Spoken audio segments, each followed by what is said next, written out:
Hello everyone, എല്ലാവർക്കും pathways അക്കാദമിയുടെ daily news അനാലിസിലേക്ക് സ്വാഗതം.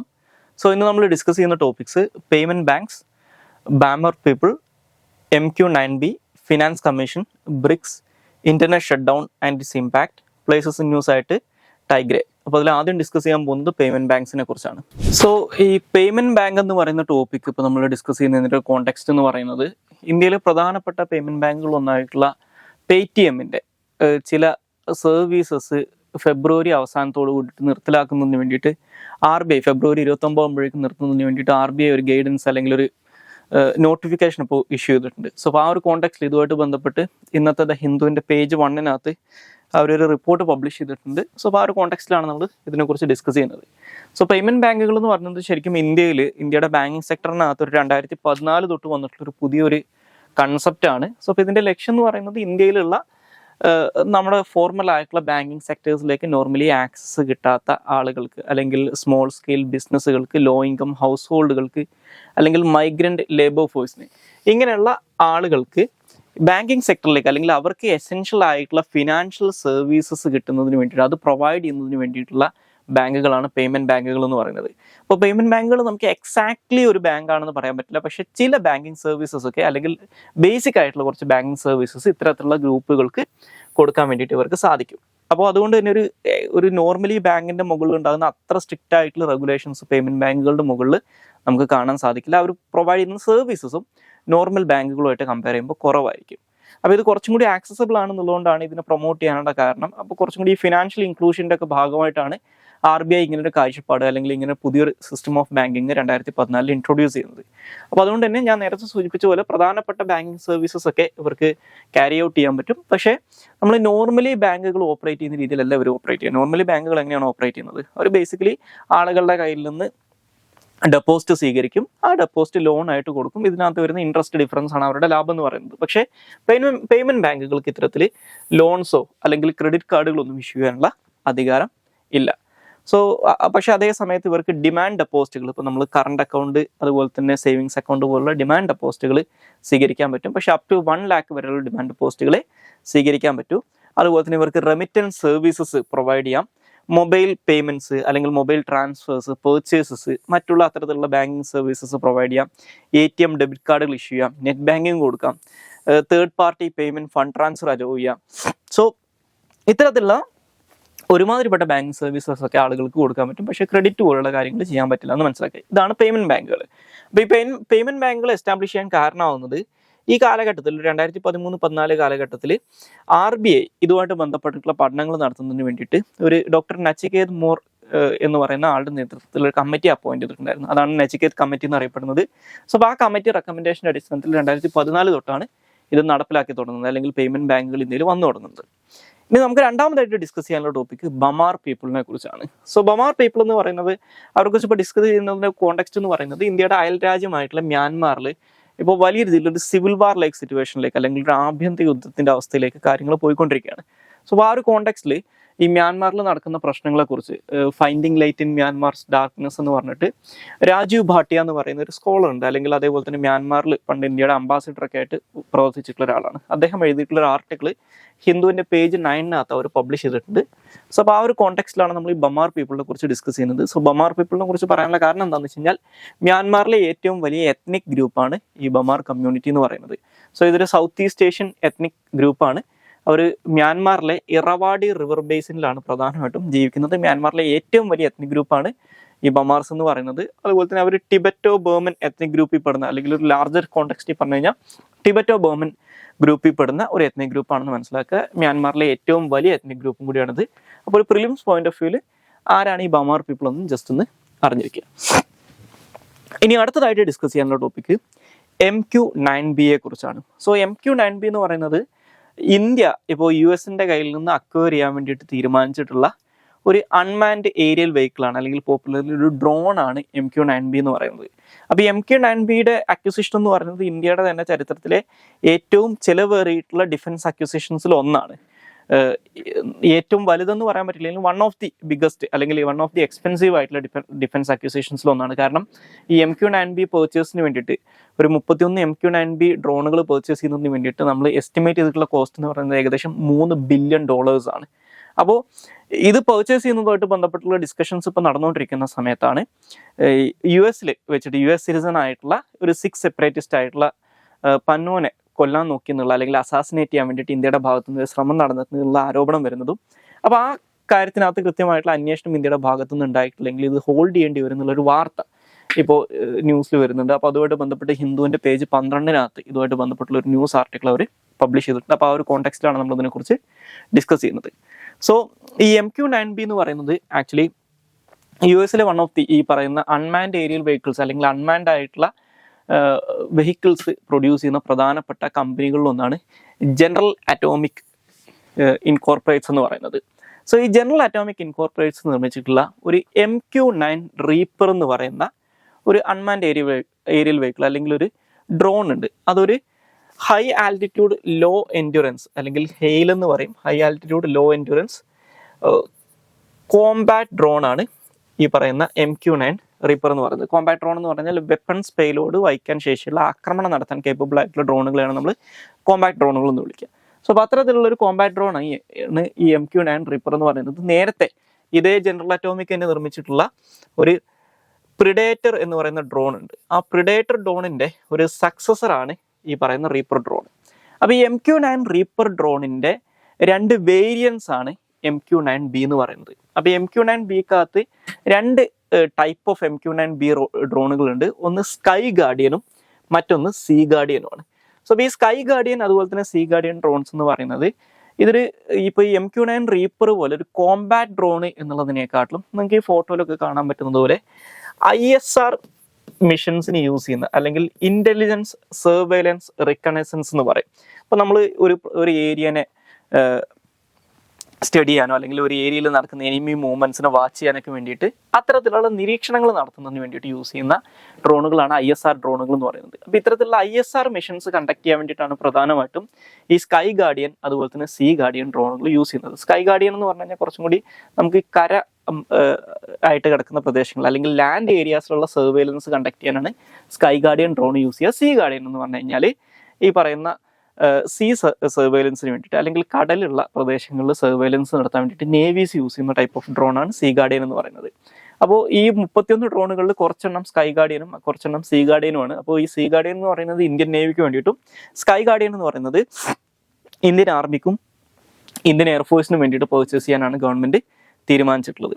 അപ്പോൾ ഈ MQ-9B ഡ്രോണുകൾ എന്ന് പറയുന്നത് ഇത്തരത്തിലുള്ള ഏരിയൽ സർവൈലൻസിനകത്ത് one of the most capable ആയിട്ടുള്ള ഡ്രോണുകളിൽ ഒന്നായിട്ടാണ് കണക്കാക്കപ്പെടുന്നത്. ഇതിനെക്കാട്ടിലും കേപ്പബിൾ ആയിട്ടുള്ള ഡ്രോണുകൾ വേറെയുണ്ട്, പക്ഷേ popularly speaking one of the most capable ഡ്രോൺസിലൊന്നാണ് ഈ സ്കൈ ഗാർഡിയനും അതുപോലെ തന്നെ സീ ഗാർഡിയനും. അതേപോലെ തന്നെ നേരത്തെ പറഞ്ഞു ഇതൊരു high altitude long endurance drone ആണ്. ഹൈ ആൾട്ടിറ്റ്യൂഡ് എന്ന് പറഞ്ഞു കഴിഞ്ഞാൽ വളരെ ഉയരത്തിൽ ഇതിന് പറക്കാൻ പറ്റും. ലോങ് എൻഡ്യൂറൻസ് എന്ന് പറഞ്ഞു കഴിഞ്ഞാൽ ഏകദേശം 24 മണിക്കൂറിൽ കൂടുതൽ സമയം ഇവർക്ക് കണ്ടിന്യൂസ് ആയിട്ട് ഇവരുടെ മിഷൻ ടേക്കപ്പ് ചെയ്യാൻ പറ്റും. അപ്പോൾ ഈ സ്കൈ ഗാർഡിയൻ്റെ ഒക്കെ കേസിൽ അവർക്ക് 40 മണിക്കൂർ വരെ എൻഡ്യൂറൻസ് ഉണ്ടെന്നാണ് പറയുന്നത്. സോ അതായത് 40 മണിക്കൂർ വരെ ഇവർക്ക് എയറിൽ ചിലവഴിക്കാൻ പറ്റും എന്നർത്ഥം. അപ്പോൾ ഇന്ത്യൻ നേവി ഈ പറയുന്ന സീ ഗാർഡിയൻ ഡ്രോൺസ് ഒരു പരീക്ഷണാടിസ്ഥാനത്തിൽ 2020 നമ്മളൊരു 2 സീ ഗാർഡിയൻ ഡ്രോൺസ് ഈ ജനറൽ അറ്റോമിക്കിൻ്റെ കയ്യിൽ നിന്ന് ലീസ് ഔട്ട് ചെയ്തിട്ടുണ്ടായിരുന്നു. അപ്പോൾ ആ ലീസിന് വെച്ചിട്ട് 2020 തൊട്ട് നമ്മളത് ഉപയോഗിക്കുന്നുണ്ട്. ഒരു 2 എണ്ണം ലീസ്ഡ് ആയിട്ടുള്ള 2 ഡ്രോണുകൾ. അപ്പോൾ ആ ഒരു കേപ്പബിലിറ്റി ഒക്കെ പരീക്ഷിച്ച് മനസ്സിലാക്കിയതിന് ശേഷമാണ് ഇപ്പോൾ നമ്മളിത് അക്വയർ ചെയ്യാൻ നിൽക്കുന്നത്. അപ്പോൾ ഇത് അക്വയർ ചെയ്യുന്ന ഒരു പ്രധാനപ്പെട്ട കാരണം എന്ന് പറയുന്നത് ഇപ്പോൾ നമ്മൾ ഇന്ത്യ ഒഫീഷ്യലി പറയുന്നത് ഈ അറേബ്യൻ സീ റീജിയനിലുള്ള അല്ലെങ്കിൽ ഗൾഫ് ഓഫ് ഏദൻ ഒക്കെ പോലുള്ള പ്രദേശങ്ങളിലുള്ള ആൻറ്റി പൈറസി ഓപ്പറേഷൻസിന് വേണ്ടിയിട്ടാണ്, അല്ലെങ്കിൽ ഈ പറയുന്ന പൈററ്റ് അറ്റാക്ക് ഒക്കെ നടക്കുകയാണെങ്കിൽ അത് പെട്ടെന്ന് മനസ്സിലാക്കാനും കണ്ടെത്താനൊക്കെ വേണ്ടിയിട്ടാണ് നമ്മൾ ഈ സീ ഗാർഡിയൻ പർച്ചേസ് ചെയ്യുന്നതാണ്. പക്ഷെ അൺഒഫീഷ്യലി ഇതിനുള്ള ഒരു പ്രധാനപ്പെട്ട റീസൺ ആയിട്ട് പറയപ്പെടുന്നത് ഒന്ന്, ഇന്ത്യൻ ഓഷ്യൻ റീജിയനിൽ ചൈനീസ് നേവിയുടെ പ്രസൻസ് ഇപ്പോൾ വലിയ രീതിയിൽ കൂടിയിട്ടുണ്ട്. അപ്പോൾ അതിനെ സർവൈൽ ചെയ്യാൻ വേണ്ടിയിട്ടും അതുപോലെ തന്നെ ഇപ്പോൾ ഈ സ്കൈ ഗാർഡിയൻ്റെ കേസിലാണെങ്കിൽ ഇന്ത്യ ചൈന ബോർഡറിലുള്ള ചൈനയുടെ മിലിറ്ററി മൂവ്മെന്റ്സ് വാച്ച് ചെയ്യാനും വേണ്ടിയിട്ടാണെന്നാണ് പറയുന്നത്. അപ്പോൾ ഇത് ഇന്ത്യക്ക് ഈ പറയുന്ന ഏരിയൽ സർവൈലൻസിനകത്ത് ഒരു അപ്പർ ഹാൻഡ് കൊടുക്കുന്നൊരു സംഗതിയാണെന്ന് പറയുന്നുണ്ട്. അപ്പോൾ ഇതാണ് ഈ MQ-9B ഡ്രോണുമായിട്ട് ബന്ധപ്പെട്ട് പറയാനുള്ളത്. ഇനി അടുത്തതായിട്ട് ഡിസ്കസ് ചെയ്യാനുള്ള ടോപ്പിക്ക് ഫിനാൻസ് കമ്മീഷനാണ്. സോ ഫിനാൻസ് കമ്മീഷനെ കുറിച്ച് ഇപ്പോൾ നമ്മൾ ഡിസ്കസ് ചെയ്യുന്നതിൻ്റെ കാരണം എന്ന് പറയുന്നത് നമ്മുടെ ഇന്ത്യയുടെ അടുത്ത ഫിനാൻസ് കമ്മീഷൻ, അതായത് 16ാമത് ഫിനാൻസ് കമ്മീഷനിലുള്ള ആൾക്കാരുടെ നെയിംസ് പ്രസിഡന്റ് അപ്രൂവ് ചെയ്തതായിട്ടുള്ളൊരു വാർത്ത ഇന്നത്തെ ഹിന്ദുവിൻ്റെ പേജ് 14 അവർ റിപ്പോർട്ട് ചെയ്യുന്നുണ്ട്. അപ്പോൾ അതിനകത്ത് എല്ലാവർക്കും അറിയാവുന്നതുപോലെ നമ്മുടെ നേരത്തെ ഇന്ത്യയുടെ നീതി ആയോഗിൻ്റെ ഒക്കെ വൈസ് ചെയർമാൻ ആയിരുന്ന, അതേപോലെ തന്നെ കൊളംബിയ യൂണിവേഴ്സിറ്റിയിലെ പ്രൊഫസറൊക്കെ ആയിരുന്ന അരവിന്ദ് പനഗരിയ എന്ന് പറയുന്ന ആളാണ് ഈ 16ാമത്തെ ഫിനാൻസ് കമ്മീഷൻ്റെ ചെയർമാനായിട്ട് അപ്പോയിന്റ് ചെയ്യപ്പെടുന്നത്. ഇപ്പോൾ നമ്മൾ മുന്നോട്ട് പോകുന്നത് 15th ഫിനാൻസ് കമ്മീഷൻ റെക്കമെൻഡേഷൻ്റെ അടിസ്ഥാനത്തിലാണ്. അപ്പോൾ അത് കഴിഞ്ഞ് കഴിഞ്ഞാൽ 16th ഫിനാൻസ് കമ്മീഷൻ റെക്കമെൻഡേഷൻസ് നടപ്പിലാക്കാൻ തുടങ്ങും. അപ്പോൾ അതിനു മുമ്പ് അവർ റിപ്പോർട്ട് സബ്മിറ്റ് ചെയ്യേണ്ടതായിട്ടുണ്ട്. അതുകൊണ്ടാണ് ഇപ്പോൾ തന്നെ അവരെ അപ്പോയിന്റ് ചെയ്തേക്കുന്നത്. സോ ഇനി ഈ പറയുന്ന 16th ഫിനാൻസ് കമ്മീഷൻ്റെ ഒരു കോണ്ടെക്സ്റ്റിലാണ് നമ്മൾ എന്താണ് ഫിനാൻസ് കമ്മീഷൻ എന്നുള്ള കാര്യങ്ങളൊന്നും അറിഞ്ഞിരിക്കുക. ഇതും ഒരു പ്രിലിംസ് പോയിന്റ് ഓഫ് വ്യൂ ഇപ്പോൾ ഒന്ന് മനസ്സിലാക്കിയാൽ മതി. കാരണം ഒരു മെയിൻസിൻ്റെ പോയിന്റ് ഓഫ് വ്യൂ ഫിനാൻസ് കമ്മീഷനെ കുറിച്ച് ഓൾറെഡി നമ്മൾ ഒരുപാട് പ്രാവശ്യം ഡിസ്കസ് ചെയ്തിട്ടുണ്ട്. സോ ഇന്ത്യൻ കോൺസ്റ്റിറ്റ്യൂഷൻ്റെ ആർട്ടിക്കിൾ 280 ഫിനാൻസ് കമ്മീഷനെ കുറിച്ച് പറയുന്നത്. അപ്പോൾ ഇന്ത്യൻ കോൺസ്റ്റിറ്റ്യൂഷൻ ആർട്ടിക്കിൾ 280 അനുസരിച്ച് എല്ലാ 5 വർഷം കൂടുമ്പോഴും ഒരു ഫിനാൻസ് കമ്മീഷനെ അപ്പോയിന്റ് ചെയ്യാൻ പ്രസിഡന്റ് ബാധ്യസ്ഥനാണ്. അപ്പോൾ 5 വർഷത്തിന് മുമ്പും അപ്പോയിന്റ് ചെയ്യാം, പക്ഷേ at least in every 5 years the president has to appoint a finance commission. അപ്പോൾ ഫിനാൻസ് കമ്മീഷൻ്റെ കോമ്പോസിഷൻ എന്ന് പറഞ്ഞു കഴിഞ്ഞാൽ ഒരു ചെയർമാനും 4 മെമ്പേഴ്സുമാണ്. ദാറ്റ് മീൻസ് മൊത്തം 5 പേരാണ് ഫിനാൻസ് കമ്മീഷനകത്ത് ഉണ്ടാവുക. ഇവരുടെ ക്വാളിഫിക്കേഷൻസും കാര്യങ്ങളൊക്കെ ഇന്ത്യൻ പാർലമെന്റിന് ഡിസൈഡ് ചെയ്യാം എന്നാണ് പറഞ്ഞേക്കുന്നത്. അപ്പോൾ ഇവരുടെ ക്വാളിഫിക്കേഷൻസ് ഫിക്സ് ചെയ്തേക്കുന്നത് ഇന്ത്യൻ പാർലമെന്റ് പാസ്സാക്കിയിട്ടുള്ള ഫിനാൻസ് കമ്മീഷൻ ആക്ട് എന്ന് പറയുന്ന ഒരു നിയമമുണ്ട്. ആ നിയമത്തിലാണ് ഇവരുടെ ക്വാളിഫിക്കേഷൻസ് ഫിക്സ് ചെയ്തേക്കുന്നത്. അപ്പോൾ ഇതിനകത്ത് ഈ ഫിനാൻസ് കമ്മീഷൻ ആക്ടിനകത്ത് പറയുന്നത് ഫിനാൻസ് കമ്മീഷൻ ചെയർമാൻ്റെ ക്വാളിഫിക്കേഷനായിട്ട് പറയുന്നത് പബ്ലിക് അഫയേഴ്സിനകത്ത് എക്സ്പീരിയൻസ് ഉള്ള ഒരു ആളായിരിക്കണം ചെയർമാൻ എന്നാണ് പറയുന്നത്. ഇനി ബാക്കിയുള്ള 4 മെമ്പേഴ്സിന് 4 തരത്തിലുള്ള ക്വാളിഫിക്കേഷനാണ് പറയുന്നത്. 4 മെമ്പേഴ്സിൽ ഒരാൾ ഒരു ഹൈക്കോടതി ജഡ്ജ് ആയിരിക്കണം, അല്ലെങ്കിൽ ഹൈക്കോടതി ജഡ്ജ് ആവാൻ ക്വാളിഫൈഡ് ആയിട്ടുള്ള ഒരാളായിരിക്കണം. രണ്ടാമത്തെ ഒരു മെമ്പർ എന്ന് പറയുന്നത് ഫിനാൻസ്, അതുപോലെ തന്നെ ഗവൺമെൻറ് അക്കൗണ്ട്സ്, ഇതിൽ രണ്ടിലും സ്പെഷ്യലൈസ്ഡ് നോളേജ് ഉള്ള ഒരാളായിരിക്കണം. മൂന്നാമത്തെ ഒരു മെമ്പർ എന്ന് പറയുന്നത് ഫിനാൻഷ്യൽ മാറ്റേഴ്സിലും അതുപോലെ തന്നെ അഡ്മിനിസ്ട്രേഷനകത്തും വൈഡ് എക്സ്പീരിയൻസ് ഉള്ള ഒരാളായിരിക്കണം. നാലാമത്തെ ആളെന്ന് പറയുന്നത് എക്കണോമിക്സിനകത്ത് സ്പെഷ്യൽ നോളജ് ഉള്ള ഒരാളായിരിക്കണം എന്നാണ് പറയുന്നത്. ഇനി ഫിനാൻസ് കമ്മീഷൻ്റെ ജോലി എന്ന് പറയുന്നത് പ്രധാനമായിട്ടും നമ്മുടെ സെൻട്രൽ സ്റ്റേറ്റ് ഫിനാൻഷ്യൽ റിലേഷൻസിനകത്തുള്ള ചില കാര്യങ്ങൾ റെക്കമെൻഡ് ചെയ്യലാണ്. ഒന്ന്, സെൻട്രൽ ഗവൺമെൻറ്റിൻ്റെ അല്ലെങ്കിൽ യൂണിയൻ ലിസ്റ്റിൽ പെടുന്ന ഡിവിസിബിൾ പൂളിൻ്റെ ഭാഗമായിട്ട് വരുന്ന ടാക്സ് റവന്യൂവിൻ്റെ ഡിസ്ട്രിബ്യൂഷനാണ് ഇവർ ഒന്നാമതായിട്ട് റെക്കമെൻഡ് ചെയ്യുക. ഓക്കെ, ഇപ്പോൾ ഉദാഹരണത്തിന് നമ്മളതിന് മുമ്പ് ഇത് മെയിൻസ് ടോപ്പിക്കായിട്ട് ഡിസ്കസ് ചെയ്ത സമയത്ത് പറഞ്ഞിട്ടുണ്ടായിരുന്നു 15th ഫിനാൻസ് കമ്മീഷൻ റെക്കമെൻഡേഷൻ അനുസരിച്ച് സെൻറ്ററിനും സ്റ്റേറ്റിനും ഇടയിൽ ഡിവിസിബിൾ പൂളിനെ ഡിവൈഡ് ചെയ്തേക്കുന്നത് 41:59 എന്നുള്ള രീതിയിലാണ്. 59% സെൻറ്ററിനും 41% സ്റ്റേറ്റുകൾക്കും. ഇതിനെയാണ് നമ്മൾ വേർട്ടിക്കൽ ഡെവല്യൂഷൻ എന്ന് പറയാം. രണ്ടാമതായിട്ട് ഫിനാൻസ് കമ്മീഷൻ റെക്കമെൻഡ് ചെയ്യുക ഈ സ്റ്റേറ്റുകൾക്ക് കൊടുത്തിട്ടുള്ള 41% 28 സ്റ്റേറ്റുകൾക്കിടയിൽ ഡിവൈഡ് ചെയ്ത് കൊടുക്കണം. അതിനെയാണ് ഹൊറിസോണ്ടൽ ഡെവല്യൂഷൻ എന്ന് പറയാം. അപ്പോൾ ഇത് എന്തൊക്കെ ക്രൈറ്റീരിയാസിൻ്റെ ബേസിസിലാണ് ഇത് ഈ 28 സ്റ്റേറ്റുകൾക്കിടയിൽ ഡിവൈഡ് ചെയ്യേണ്ടതെന്ന് റെക്കമെൻഡ് ചെയ്യുക. അതുപോലെ തന്നെ സംസ്ഥാനങ്ങൾക്ക് കേന്ദ്രം കൊടുക്കേണ്ട ചില ഗ്രാൻസ് ഇൻ എയ്ഡ് ഉണ്ടാവും. ഇപ്പോൾ റവന്യൂ ഡെഫിസിറ്റ് ഗ്രാൻഡ് ഒക്കെ പോലത്തെ ഗ്രാൻറ്റുകളുണ്ട്. അപ്പോൾ ഏതൊക്കെ ഗ്രാൻറ്റുകൾ കൊടുക്കണം, അതെന്തൊക്കെ ക്രൈറ്റീരിയാസ് വെച്ചാണ് കൊടുക്കേണ്ടത്, ഇങ്ങനെയുള്ള കാര്യങ്ങളൊക്കെ റെക്കമെൻഡ് ചെയ്യുക. സ്റ്റേറ്റുകളുടെ കൺസോളിഡേറ്റഡ് ഫണ്ടിനെ ഓഗ്മെൻറ്റ് ചെയ്യുന്നതിന് വേണ്ടിയിട്ടുള്ള മെഷേഴ്സ് എന്തൊക്കെയാണെന്ന് റെക്കമെൻഡ് ചെയ്യുക. ഇതൊക്കെയാണ് നോർമലി ഫിനാൻസ് കമ്മീഷൻ ചെയ്യുന്ന ജോലികളെന്ന് പറയുന്നത്. ഇനി നമുക്ക് അടുത്തതായിട്ട് ഡിസ്കസ് ചെയ്യാനുള്ള ടോപ്പിക്ക് ബ്രിക്സ് ആണ്.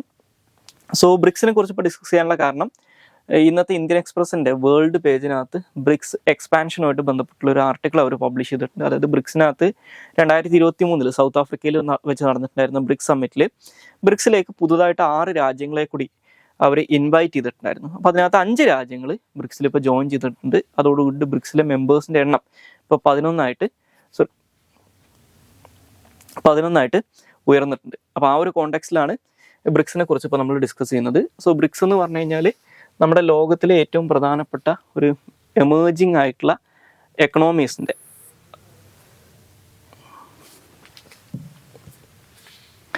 ഇനി നമുക്ക് അടുത്തതായിട്ട് ഡിസ്കസ് ചെയ്യാനുള്ള ടോപ്പിക്ക് ബ്രിക്സിനെ കുറിച്ചാണ്.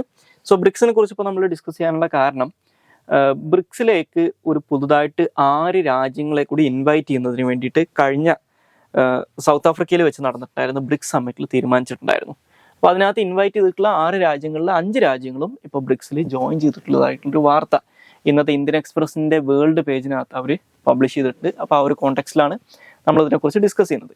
അപ്പോൾ ബ്രിക്സ് എന്ന് പറയുന്നത് ഒഫീഷ്യലി ഒരു ലോകത്തിലെ ഏറ്റവും പ്രധാനപ്പെട്ട ഡെവലപ്പിംഗ് ആയിട്ടുള്ള 5 മേജർ എമേർജിംഗ് എക്കണോമീസിന്റെ ഒരു സംഘടനയായിരുന്നു. അതായത് Brazil, Russia, India, China, south Africa എന്നീ 5 രാജ്യങ്ങളായിരുന്നു ഇതിലുണ്ടായിരുന്നത്. ബ്രിക്സ് എസ്റ്റാബ്ലിഷ് ചെയ്യപ്പെടുന്നത് 2009 റഷ്യയിലെ യാക്കാട്ടൻബർഗിൽ വെച്ച് നടന്നിട്ടുണ്ടായിരുന്ന സമ്മിറ്റിലാണ് ഇത് എസ്റ്റാബ്ലിഷ് ചെയ്യപ്പെടുന്നത്. അന്ന് പക്ഷേ ബ്രസീൽ, റഷ്യ, ഇന്ത്യ, ചൈന എന്നീ രാജ്യങ്ങൾ മാത്രമേ ഉണ്ടായിരുന്നുള്ളൂ. അന്ന് ഇത് അറിയപ്പെട്ടുകൊണ്ടിരുന്നത് ബ്രിക് എന്നാണ്. പിന്നീട് 2010 ഇത് സൗത്ത് ആഫ്രിക്ക കൂടി ജോയിൻ ചെയ്തതോട് കൂടിയിട്ട് ഇത് ബ്രിക്സ് ആയിട്ട് മാറി. അപ്പോൾ ഈ ബ്രിക്സിന്റെ ഫുൾ ഫോം ബേസിക്കലി ഈ പറയുന്ന സംഗതിയാണെന്ന് മനസ്സിലാക്കുക. അതായത് Brazil, Russia, India, China and south Africa ആണെന്ന് മനസ്സിലാക്കുക. പക്ഷേ ഈ ബ്രിക്സിനെ എക്സ്പാൻഡ് ചെയ്യുന്നതിന് വേണ്ടിയിട്ടുള്ള ചർച്ചകൾ തുടങ്ങിയിട്ട് കുറേ കാലമായിട്ടുണ്ട്. ഏറ്റവും അവസാനം ഇപ്പോൾ 2023 സൗത്ത് ആഫ്രിക്കയിൽ വെച്ച് നടന്നിട്ടുണ്ടായിരുന്ന ബ്രിക്സിന്റെ ലാസ്റ്റ് സമ്മിറ്റിൽ ഒരു 6 രാജ്യങ്ങളെ കൂടി ബ്രിക്സിലേക്ക് ആഡ് ചെയ്യാൻ വേണ്ടി തീരുമാനിച്ചിട്ടുണ്ടായിരുന്നു, അല്ലെങ്കിൽ ഇൻവൈറ്റ് ചെയ്തിട്ടുണ്ടായിരുന്നു. അപ്പോൾ ഏതൊക്കെയാണ് ആ 6 രാജ്യങ്ങൾ? നമ്മുടെ മിഡിൽ ഈസ്റ്റിൽ നിന്ന് കിങ്ഡം ഓഫ് സൗദി അറേബ്യ അല്ലെങ്കിൽ സൗദി അറേബ്യ, അതുപോലെ തന്നെ ഇറാന്, ഇസ്ലാമിക് റിപ്പബ്ലിക് ഓഫ് ഇറാൻ എന്ന് പറയുന്ന ഇറാന്, UAE അല്ലെങ്കിൽ യുണൈറ്റഡ് അറബ് എമിറേറ്റ്സ്, ആഫ്രിക്കയിൽ നിന്ന് ഈജിപ്ത്, അതുപോലെ എത്യോപ്യ, അതുപോലെ തന്നെ സൗത്ത് അമേരിക്കയിൽ നിന്ന് അർജന്റീന. ഇത്രയും രാജ്യങ്ങളെയാണ് ബ്രിക്സിലേക്ക് ജോയിൻ ചെയ്യാൻ വേണ്ടിയിട്ട് ഇൻവൈറ്റ് ചെയ്തിട്ടുണ്ടായിരുന്നത്. അപ്പോൾ അതിനകത്ത് അർജന്റീനയിൽ ഈ ഹാവിയർ മിലെ എന്ന് പറയുന്ന അവരുടെ പുതിയ പ്രസിഡന്റ് അധികാരം ഏറ്റെടുത്തതോട് കൂടിയിട്ട് ബ്രിക്സിൽ ജോയിൻ ചെയ്യില്ല എന്ന് അർജന്റീന അറിയിച്ചിട്ടുണ്ട്. പക്ഷേ ബാക്കിയുള്ള ഈ 5 രാജ്യങ്ങളും ഇപ്പോൾ ബ്രിക്സിൽ ജോയിൻ ചെയ്തിട്ടുണ്ട്. അപ്പോൾ ഈ 5 രാജ്യങ്ങളും കൂടി ബ്രിക്സിൽ ജോയിൻ ചെയ്തതോട് കൂടിയിട്ട് ബ്രിക്സിന്റെ സൈസ് വലിയ രീതിയിൽ വർദ്ധിച്ചിട്ടുള്ളതായിട്ട് നമുക്ക് കാണാൻ സാധിക്കും. അതായത് ഇപ്പോഴത്തെ ഒരു അപ്രോക്സിമേറ്റ് എസ്റ്റിമേറ്റ് വെച്ച് പറയുന്നത് ലോകത്തിന്റെ ടോട്ടൽ പോപ്പുലേഷന്റെ ഏകദേശം 46% ബ്രിക്സ് രാജ്യങ്ങളിലാണെന്ന് പറയുന്നുണ്ട്. അതായത് ലോകത്തിന്റെ ടോട്ടൽ പോപ്പുലേഷന്റെ നിയർലി പകുതിയും ഈ ബ്രിക്സ് രാജ്യങ്ങളിലാണുള്ളത്. അതുപോലെ തന്നെ ഇപ്പോൾ വേൾഡ് ബാങ്കിന്റെ ഒക്കെ കണക്കെടുത്ത് നോക്കിക്കഴിഞ്ഞാൽ ലോകത്തിന്റെ ടോട്ടൽ GDP അല്ലെങ്കിൽ വേൾഡ് GDP 29% കൺട്രോൾ ചെയ്യുന്നത് ഈ ബ്രിക്സിലുള്ള 10 രാജ്യങ്ങളാണ്. ഇപ്പോൾ ഈ പുതുതായിട്ട് 5 കൂടി വന്നതിന് ശേഷം ഈ 10 രാജ്യങ്ങളാണ്. അപ്പോൾ അത് US ഒക്കെ ആയിട്ട് കമ്പയർ ചെയ്യുന്ന സമയത്ത്, അല്ലെങ്കിൽ യൂറോപ്യൻ യൂണിയൻ ഒക്കെ ആയിട്ട് കമ്പയർ ചെയ്യുന്ന സമയത്ത് ചെറുതാണ്. ഈ 29% vast majority Chinese GDP contribution ആണെന്ന് മനസ്സിലാക്കി. എന്നിരുന്നാലും നിയർലി ഒരു 1/3 ഓഫ് ദി ഗ്ലോബൽ GDP ഇവർ കൺട്രോൾ ചെയ്യുന്നുണ്ട്. ലോകത്തിന്റെ ടോട്ടൽ എക്സ്പോർട്ടിന്റെ 25% എക്സ്പോർട്ട് ഈ രാജ്യങ്ങളാണ് കൺട്രോൾ ചെയ്യുന്നത്. അതുപോലെ തന്നെ ഇപ്പോൾ ഈ ഇറാനും അതുപോലെ തന്നെ സൗദി അറേബ്യയും കൂടി ബ്രിക്സിന്റെ ഭാഗമായിട്ട് മാറിയതോടുകൂടി, അതിൻ്റെ കൂടെ റഷ്യനെയും കൂടി കമ്പയർ ചെയ്യുന്ന സമയത്ത് വലിയ രീതിയിൽ oil and natural gas control ചെയ്യുന്ന ഒരു ഗ്രൂപ്പും കൂടിയായിട്ട് ബ്രിക്സ് മാറിയിട്ടുണ്ട്. ലോകത്തിന്റെ ടോട്ടൽ ഓയിൽ പ്രൊഡക്ഷന്റെ 43% ഇപ്പോൾ ബ്രിക്സ് ആണ് കൺട്രോൾ ചെയ്യുന്നതെന്നാണ് പറയുന്നത്. ഈ സൗദി അറേബ്യയും ഇറാനും കൂടി ബ്രിക്സിൽ ജോയിൻ ചെയ്തതോടുകൂടി. ഇനി ബ്രിക്സിന്റെ പ്രധാനപ്പെട്ട ഇനീഷ്യേറ്റീവ്സ് എന്തൊക്കെയാണെന്ന് നോക്കിക്കഴിഞ്ഞാൽ, ഒന്ന് ന്യൂ ഡെവലപ്മെന്റ് ബാങ്കാണ്. ബ്രിക്സ് ഈ പറയുന്ന വേൾഡ് ബാങ്കിനെ ഒരു ഓൾട്ടർനേറ്റീവ് ആയിട്ട് അവർ 2014 ഇൻട്രൊഡ്യൂസ് ചെയ്തിട്ടുള്ളതാണ് ഈ ന്യൂ ഡെവലപ്മെന്റ് ബാങ്ക് എന്ന് പറയുന്നത്. അതുപോലെ തന്നെ ബ്രിക്സിന്റെ കണ്ടിൻജൻസി റിസർവ് അറേഞ്ച്മെന്റ്, ഇപ്പോൾ നമ്മൾ IMFന്റെ SDR അല്ലെങ്കിൽ സ്പെഷ്യൽ ഡ്രോയിങ് റൈറ്റ്സിനൊക്കെ പകരമായിട്ട് ഇവർ ഇൻട്രൊഡ്യൂസ് ചെയ്തിട്ടുള്ളതാണ് കണ്ടിൻജൻസി റിസർവ് അറേഞ്ച്മെന്റ്. അതുപോലെ തന്നെ ബ്രിക്സ് പേയ്മെന്റ് സിസ്റ്റം, ഇതിപ്പോൾ ചർച്ച നടന്നുകൊണ്ടിരിക്കുന്ന ഒരു കാര്യമാണ്.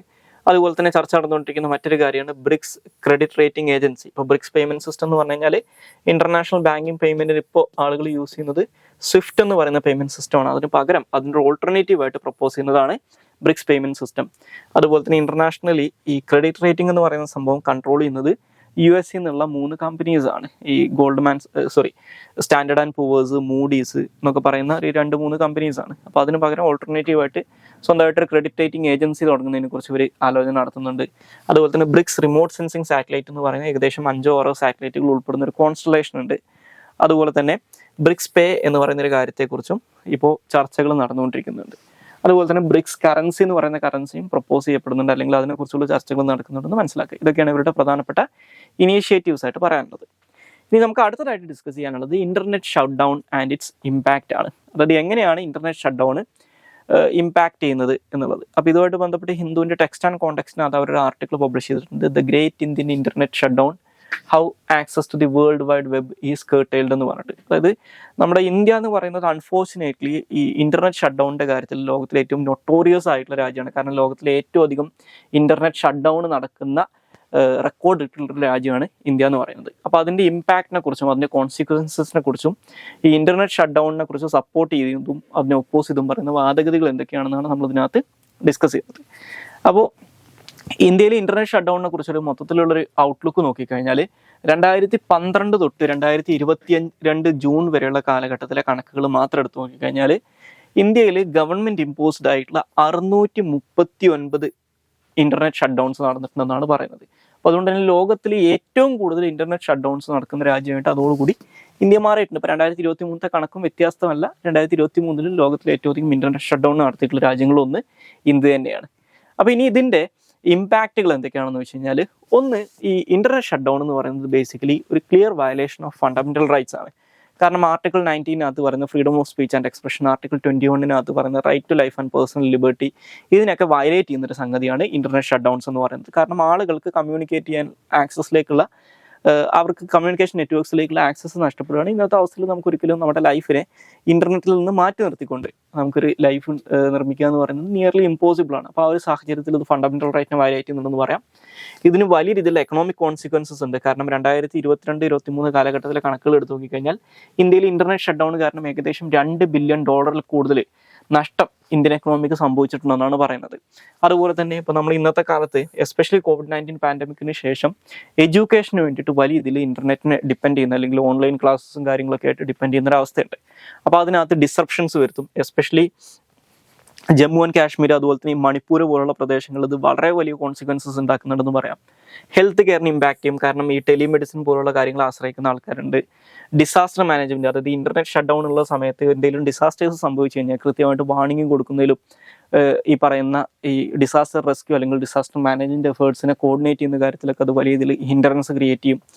വലിയ രീതിയിലുള്ള ഇന്റർനാഷണൽ റിപ്പർക്കഷൻസ് ഉണ്ടാവും. ദാറ്റ് മീൻസ് ഇന്ത്യയിലെ ബിസിനസ് ഫ്രണ്ട്ലി അറ്റ്മോസ്ഫിയറിനെ കുറിച്ച് ആളുകൾക്കിടയിൽ ഡൗട്ട് ഉണ്ടാവും. പിന്നെ ഒരു ജനാധിപത്യ രാജ്യമായിട്ട് ഇങ്ങനെ ചെയ്യുന്ന സമയത്ത്, ഞാൻ നേരത്തെ പറഞ്ഞല്ലോ ലോകത്തിലെ ഏറ്റവും വലിയ ജനാധിപത്യ രാജ്യമാണ്, മദർ ഓഫ് ഡെമോക്രസി ആണെന്നൊക്കെ നമ്മൾ പറയുന്ന ഇതേ രാജ്യം തന്നെയാണ് ലോകത്തിലെ ഏറ്റവും അധികം ഇന്റർനെറ്റ് ഷട്ട് ഡൗൺസ് നടത്തുന്നത്. സോ അതൊരിക്കലും ഒരു റീസണബിൾ ആയിട്ടുള്ള കാര്യമായിട്ട് ഒരിക്കലും അംഗീകരിക്കാൻ പറ്റുന്ന ഒരു സംഭവമല്ല. അതൊരു ഡ്രാക്കോണിയൻ ആയിട്ടുള്ള മെഷറാണ്. ലോകത്തിൽ മറ്റുള്ള ജനാധിപത്യ രാജ്യങ്ങളിലൊന്നും നമുക്ക് ഇത്രയധികം ഇന്റർനെറ്റ് ഷട്ട് ഡൗൺസ് കാണാൻ പറ്റില്ല. അപ്പോൾ അത് സ്വാഭാവികമായിട്ടും ഇന്ത്യ എന്നുള്ള ഒരു ബ്രാൻഡിന്, അല്ലെങ്കിൽ ഇന്ത്യ എന്ന് പറയുന്ന ഒരു ജനാധിപത്യ രാജ്യത്തിന്റെ ബ്രാൻഡിന് അത് വലിയ രീതിയിൽ അന്താരാഷ്ട്ര തലത്തിൽ ഇല്ലാതാക്കാൻ അല്ലെങ്കിൽ നെഗറ്റീവ്ലി അഫക്റ്റ് ചെയ്യാൻ കാരണമാകും. അതുപോലെ തന്നെ ഇത് ബേസിക്കലി ജേർണലിസ്റ്റിനെ അല്ലെങ്കിൽ പ്രസ് ഫ്രീഡത്തിനെ നല്ല രീതിയിൽ ബാധിക്കും. കാരണം ഒരു ഇന്റർനെറ്റ് ഷട്ട് ഡൗൺ നടന്നിട്ടുള്ള ഒരു പ്രദേശത്ത് നടക്കുന്ന കാര്യങ്ങൾ എന്താണെന്ന് പുറം ലോകം അറിയില്ല. അതായത് ബേസിക്കലി ഒരു സീക്രസി മെയിൻറ്റെയിൻ ചെയ്യാൻ വേണ്ടിയിട്ട് കൂടിയാണ് ഗവൺമെന്റ് ഇത് ചെയ്യുന്നത്. അപ്പോൾ സ്വാഭാവികമായിട്ട് ഇത് ജേർണലിസ്റ്റിനെയും പ്രസ് ഫ്രീഡത്തിനെയും നെഗറ്റീവ്ലി അഫക്റ്റ് ചെയ്യുന്നുണ്ട്. അപ്പോൾ ഇതൊക്കെയാണ് ഇതിന്റെ കോൺസിക്വൻസസ് ആയിട്ട് പറയുന്നത്. ഇനി എന്തുകൊണ്ട് ഇന്റർനെറ്റ് ഷട്ട് ഡൗൺ വേണം, അല്ലെങ്കിൽ ഇതിനെ സപ്പോർട്ട് ചെയ്യുന്ന ആൾക്കാർ പറയുന്ന കാരണങ്ങൾ എന്തൊക്കെയാണ്? സോ ബേസിക്കലി ഗവൺമെന്റ് പറയുന്ന കാര്യങ്ങൾ എന്ന് പറയുന്നത്, ഒന്ന്, ഈ internet shut downs law and order maintain ചെയ്യാൻ സഹായിക്കും. അതായത് എന്തെങ്കിലും ഒരു പ്രശ്നം ഉണ്ടെങ്കിൽ അത് മറ്റുള്ള പ്രദേശങ്ങളിലേക്ക് വ്യാപിക്കുന്നത് ഇത്തരത്തിലുള്ള സോഷ്യൽ മീഡിയ, ഇന്റർനെറ്റ് യൂസ് ചെയ്ത് പ്രവർത്തിക്കുന്ന എസ്പെഷ്യലി സോഷ്യൽ മീഡിയ പ്ലാറ്റ്ഫോംസിലൂടെയൊക്കെയാണ്. അപ്പോൾ അത് തടയാൻ പറ്റിക്കഴിഞ്ഞാൽ അത് ലോ ആൻഡ് ഓർഡർ കുറച്ചും കൂടി ബെറ്റർ ആയിട്ട് മെയിൻറ്റെയിൻ ചെയ്യാൻ സഹായിക്കും എന്നുള്ളതാണ്. മറ്റൊന്ന്, ആളുകൾക്കിടയിൽ ഹെയ്റ്റ് സ്പീച്ച്, മിസ്ഇൻഫർമേഷൻ, ഇങ്ങനെയുള്ള കാര്യങ്ങളൊക്കെ, അതായത് നിലവിലുള്ള പ്രശ്നങ്ങളെ എക്സാസർബേറ്റ് ചെയ്യുന്ന അല്ലെങ്കിൽ നിലവിലുള്ള പ്രശ്നങ്ങളെ വീണ്ടും രൂക്ഷമാക്കി മാറ്റുന്ന ഇത്തരത്തിലുള്ള സ്പ്രെഡ് ഓഫ് മിസ്ഇൻഫർമേഷനും ഹെയ്റ്റ് സ്പീച്ചും തടയാൻ സാധിക്കും എന്ന് പറയുന്നുണ്ട്. നമ്മുടെ നാഷണൽ സെക്യൂരിറ്റിനെ കുറച്ചും കൂടി ബെറ്റർ ആയിട്ട് പ്രൊട്ടക്ട് ചെയ്യാൻ പറ്റും എന്നും ഗവൺമെന്റിന്റെ ഭാഗത്തു നിന്നുള്ള ആൾക്കാർ പറയുന്നുണ്ട്. ഇനി ഇതിനെ എതിർക്കുന്ന ആൾക്കാർ പറയുന്ന കാര്യങ്ങൾ എന്ന് പറയുന്നത്, ഒന്ന്, ഇതൊരു ജനാധിപത്യ വിരുദ്ധമായിട്ടുള്ള പ്രോസസ്സാണ്. ഒരു ജനാധിപത്യത്തിന് ഒരിക്കലും ഭൂഷണമായിട്ടുള്ള ഒരു കാര്യമല്ല. ട്രാൻസ്പെറൻസിനെ അണ്ടർമൈൻ ചെയ്യുന്നതാണ്. അതായത് ഗവൺമെന്റിന്റെ ഭാഗത്ത് നിന്ന് ഗവൺമെന്റ് എടുക്കുന്ന മെഷേഴ്സിനെ കുറിച്ച് നാട്ടുകാരെ അറിയില്ല, അല്ലെങ്കിൽ അവിടെ നടക്കുന്ന കാര്യങ്ങളെക്കുറിച്ച് പുറം ലോകം അറിയില്ല എന്നുള്ളൊരു പ്രശ്നമുണ്ട്. ഒരു ജനാധിപത്യത്തിന് വേണ്ട, ഒരു ഗുഡ് ഗവേണൻസിനും ജനാധിപത്യത്തിനൊക്കെ വേണ്ട മിനിമം ക്വാളിറ്റീസിലൊന്നാണ് ട്രാൻസ്പെറൻസി ഉണ്ടാവുക എന്നുള്ളത്. അപ്പോൾ ആ ട്രാൻസ്പെറൻസിനെ ഇത് അണ്ടർമൈൻ ചെയ്യുന്നുണ്ട്.